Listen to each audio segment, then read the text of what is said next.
सकें, ये हमारा संकल्प है। माननीय मुख्यमंत्री जी ने इसमें विभिन्न घोषणाएं की हैं, छात्रवृत्ति से लेकर और संस्कृत के पदों पर अतिथि शिक्षक की भर्ती तक का भी मामला जो है उसका भी आज कैबिनेट ने समर्थन किया और माननीय मुख्यमंत्री जी को धन्यवाद दिया है। माननीय मुख्यमंत्री जी ने आज निर्देशित किया है कि हम बिजली के विभिन्न प्रावधानों, खासकर वैकल्पिक बिजली की व्यवस्था को लेकर मध्य प्रदेश में काम करेंगे। जैसा माननीय प्रधानमंत्री जी का भी लक्ष्य है कि पर्यावरण की सुरक्षा के लिए भी ये बहुत जरूरी है कि हम केवल कोल आधारित बिजली के उत्पादन पर ही ध्यान ना दें। प्रकृति द्वारा प्रदत्त हमें वो साधन जिनसे हम बिजली का उत्पादन कर सकते हैं, जिसमें सबसे महत्वपूर्ण है सौर ऊर्जा, उसको लेकर हम विशेष रूप से काम करें। माननीय मुख्यमंत्री जी ने हमारे दोनों मंत्रियों और पीएस ऊर्जा की एक कमेटी बनाई है जो हमारे काम हो रहे हैं बिजली को लेकर उन पर तो समीक्षा करेंगे ही, पर उसके साथ साथ हम नवीन और कौन कौन सी ऊर्जा के स्रोतों को मध्य प्रदेश में लागू कर सकते हैं, इस पर काम करेंगे। हमारे ऊर्जा मंत्री और नवीकरणीय ऊर्जा मंत्री और हमारे पीएस एनर्जी, ये तीनों लोग मिलकर इस पर विचार करेंगे। और इसमें माननीय मुख्यमंत्री जी ने आज एक और बहुत ही महत्वपूर्ण निर्णय लेकर निर्देश दिया है कि शासकीय दफ्तरों में अब बहुतायत रूप से सौर ऊर्जा के प्रावधानों को स्थापित किया जाएगा। उसके साथ ही शासकीय निवास जो हैं, जिनमें अधिकतर जगह सौर ऊर्जा की स्रोत नहीं है, वहां पर भी किया जाएगा। शासकीय बंगलों पर, मंत्रियों के बंगलों पर भी सौर ऊर्जा के प्रावधानों को स्थापित करने का निर्देश माननीय मुख्यमंत्री जी ने दिया है। माननीय मुख्यमंत्री जी ने विगत दिनों एक बड़ा निर्णय लिया था।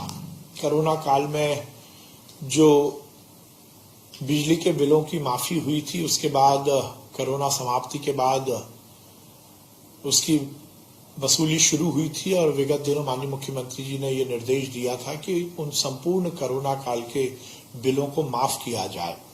तो उसमें लगभग 88 लाख उपभोक्ताओं को लाभान्वित करके लगभग 5,334 करोड़ रुपए की राहत मध्य प्रदेश की जनता को दी गई। इससे लगभग 88 लाख परिवार लाभान्वित हुए हैं। उसका अनुसमर्थन आज, उसका निर्णय आज कैबिनेट में हुआ है। निश्चित रूप से मध्य प्रदेश की जनता के लिए भारतीय जनता पार्टी की सरकार की बड़ी सौगात है। माननीय गृह मंत्री जी मध्य प्रदेश आए थे और माननीय मुख्यमंत्री जी ने उस समय एक प्रस्ताव रखा था जिस पर निर्णय लिया गया था कि जो वन ग्राम है वो अब राजस्व ग्राम में तब्दील होंगे।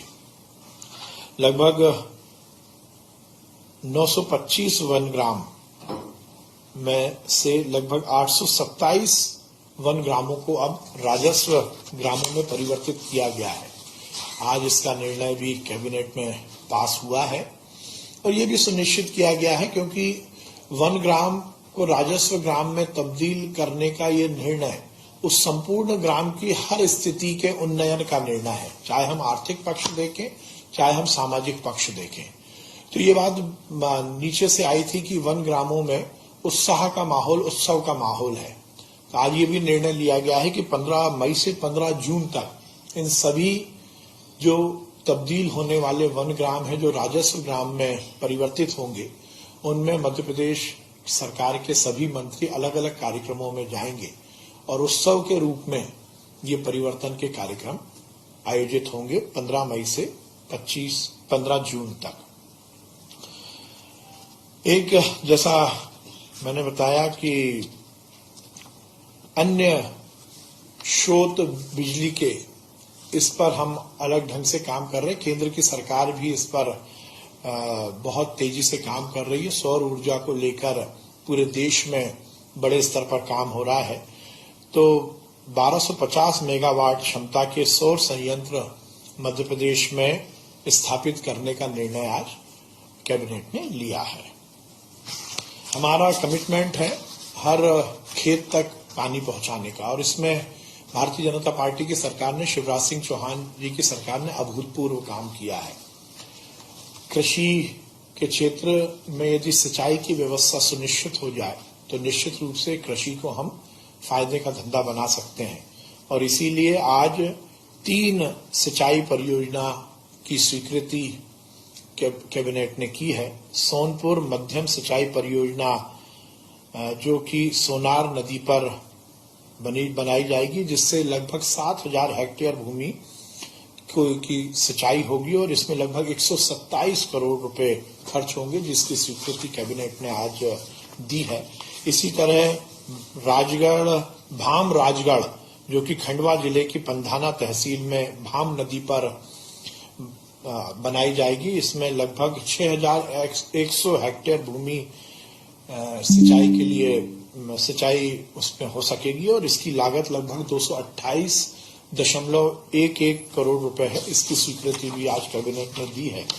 तीसरी हमारी सिंचाई की योजना सागर जिले की सूरजपुरा मध्यम सिंचाई परियोजना है, जो कि देहार नदी पर बनाई जाएगी, जिसमें 4,205 हेक्टेयर भूमि इसमें सिंचाई होगी, और ये लगभग 70.6 करोड़ रुपए की है। इन तीनों परियोजना की स्वीकृति आज कैबिनेट ने की है। ये निश्चित रूप से किसानों के लिए और खेती के उन्नयन के लिए हमारा एक बड़ा निर्णय है। मेडिकल एजुकेशन विभाग में माननीय मुख्यमंत्री जी के निर्देशन में हम लगातार सीटों की वृद्धि कर रहे हैं। जैसे प्रधानमंत्री जी का भी सपना है कि ज्यादा से ज्यादा डॉक्टर्स का निर्माण हो, जिसमें डॉक्टर्स की कमी को हम पूरा कर सकें। तो नेताजी सुभाष चंद्र बोस हमारा मेडिकल कॉलेज जो कि जबलपुर में है, उसमें हमें एनएमसी के माध्यम से 150 से 250 सीट एनहांसमेंट का, उन्नयन का हमें स्वीकृति मिली है। विगत दिनों ये प्रस्ताव लगभग 120 करोड़ रुपए का था, परंतु अलग अलग कारणों से इसकी लागत बढ़ी है, और ये अब लगभग 171.39 करोड़ का हुआ है। 127 से बढ़ाकर लगभग 171.39 करोड़ रुपए की प्रशासकीय स्वीकृति आज कैबिनेट में दी गई है। एक बहुत ही बड़ा मध्य प्रदेश में निर्णय हुआ है।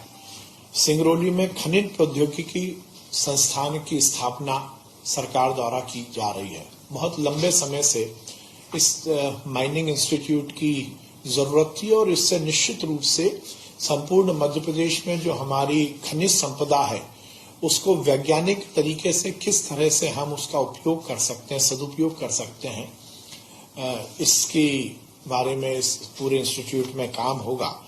और इसमें लगभग अनावर्ती खर्च लगभग 76.56 करोड़ रुपए आने वाला है, और आवर्ती खर्च लगभग 6 करोड़ रुपए आने वाला है। इसकी स्वीकृति आज कैबिनेट ने की है। सिंगरौली में अब खनिज प्रौद्योगिकी संस्थान की स्थापना होगी, जो कि 2023-24 के शैक्षणिक सत्र में शुरू होगा। इसमें लगभग 120 सीटें होंगी, और उसके माध्यम से खनिज प्रौद्योगिकी की पढ़ाई की जाएगी। एक बड़ा निर्णय कैबिनेट ने किया है।